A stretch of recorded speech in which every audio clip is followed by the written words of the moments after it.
So matapos ang solid na panalo ng Golden State Warriors kontra sa kupunan ng Indiana Pacers, mga kaibigan, bukas ay muling mapapalaban po sila sa road. Kalaban lang naman ang dating champion at naghahari din ngayon sa Western Conference na Oklahoma City Thunder.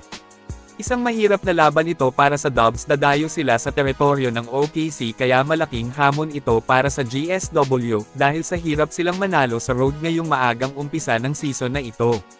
Mainit itong Thunder kasi nag-iisa lang po ang talo ng team nila so far. Ang grupo lang na tumalo sa kanila ay ang Portland Trail Blazers pero dikit lang ang panalo ng Portland sa OKC, ibig sabihin almost perfect record sila ngayon, hindi pa nakasalubong ng grupo na pupulbos talaga ng kalaban. Ang good news para sa Dubs na ayon sa report ni Anthony Slater ng The Athletic ay maglalaro na nga daw po si Stephen Curry bukas kontra sa OKC. So magandang laban ito, Steph versus former MVP SGA, sureball na maglimisto lang, parang playoffs ang init ng banggaan nila bukas.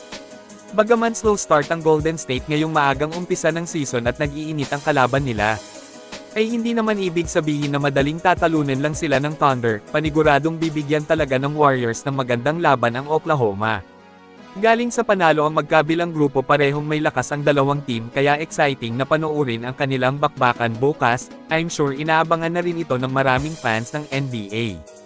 Medyo may kunting problema pa dahil listed as questionable ang veteran big man ng Dubs na si Al Horford dahil sa toe injury, ibig sabihin hindi sigurado ang paglalaro niya. Pero para sa akin, sa tingin ko maglalaro si Horford versus OKC at magpapahinga ng isang game sa sunod panglaban nila kontra San Antonio Spurs. Kasi back-to-back game po yan kaya expected na out si Elja ng isang game either sa first game o sa second game. Need nila si Horford sa malaking laban kontra OKC, may Twin Tower ang kalaban kaya dapat nasabayan nila. May nakita tayong kakaibang chemistry ni Al at Jimmy sa nagdaang bakbakan versus Pacers, ibang klase ang tandem nila, parehong maabilidad at veterano ang dalawa kaya solid kapag nagsama sa court. Si SGA ang dapat na higpitin ng bantay ng Dubs, kailangan na limitahan nila ang former Finals MVP para manalo.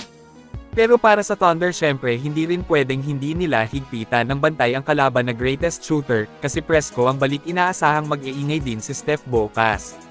Kayong mga kaibigan, anong team sa tingin nyo ang mananalo sa banggaan ng OKC versus GSW? I-comment lang po yan sa ibaba at akin pong babasahin yan. Maraming salamat po, mag-iingat at God bless sa lahat.